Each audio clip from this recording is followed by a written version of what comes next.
I'm at Wise Earth Farm in my hometown, Kelowna, BC. I've done a few videos here in the past, and today I want to show you guys the most radical form of a caterpillar tunnels,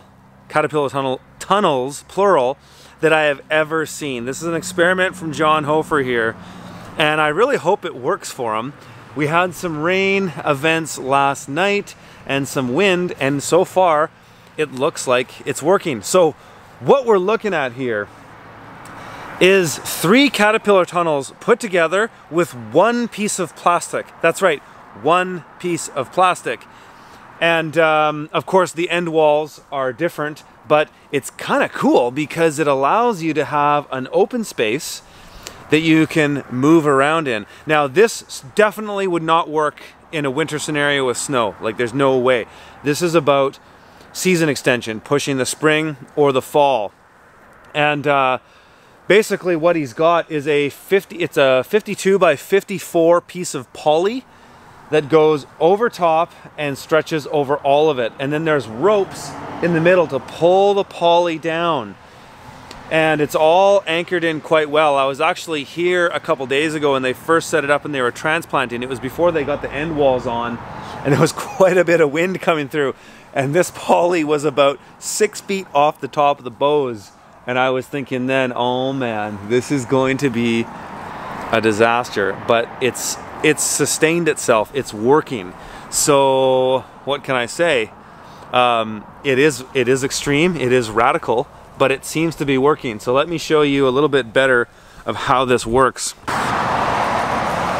So you can see how the poly goes over top of everything, and it's all channel locked on. Each end bow has channel locks, so the main poly is channeled down on the ends. It's not channeled on the sides. You're seeing sort of the typical rope system that those who do caterpillar tunnels are familiar with, though these are way widely spaced. These are, looks like about 8 feet in between each bow. Again, this would not work for winter with snow load.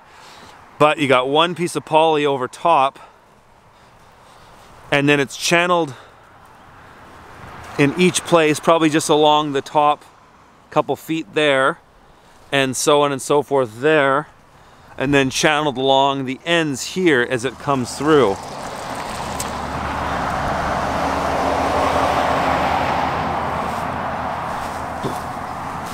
And then there's a rope that's connected down at each end, and then that pulls the poly down here along the whole way. And what John also did is that they did the poly on top first, or sorry, they did it first, but then when they put the sidewalls in, they put the poly on the side underneath and then draped this poly over top so that if water comes through, it'll rush down this way. But what they actually did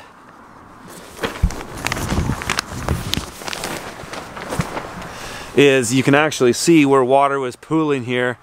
They just cut a couple little spots. You know, this is a fast up and fast down situation. Whether you could use this poly again year after year, I can't totally say.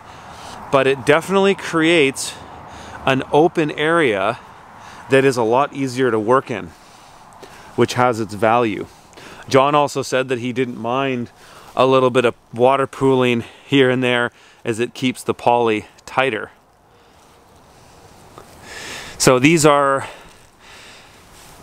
yeah, pretty widely spaced. John's got a really unique way of doing all these caterpillar tunnels where he doesn't actually need to use any tools to put these up. He's using a pin system, and there's basically a U, an upside down U bracket on the top bow that this pin goes into for your ridgepole. It's quite brilliant. And then it allows them to put these up without using any tools.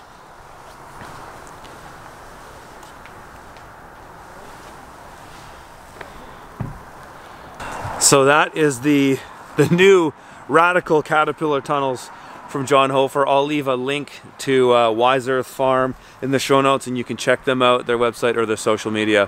Have a good one.